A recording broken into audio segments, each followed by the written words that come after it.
काला पत्थर हा मल्टीस्टार चित्रपट 9 ऑगस्ट 1979ला प्रदर्शित झाला होता. म्हणजे यंदा त्याला 45 वर्ष पूर्ण होतात. यश चोप्रा यांनी या चित्रपटाचं दिग्दर्शन केलेलं होतं आणि बहारदार असं संगीत राजेश रोशन यांनी दिलेलं होतं.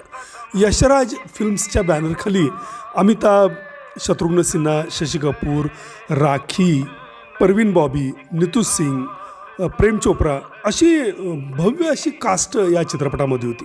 1975ला धनबाद इथल्या चासनाला खाणीमध्ये, कोळशाच्या खाणीमध्ये जी दुर्घटना घडली होती त्या सत्यकथेवर आधारित असं हे कथानक सलीम जावेद यांनी लिहिलेलं होतं.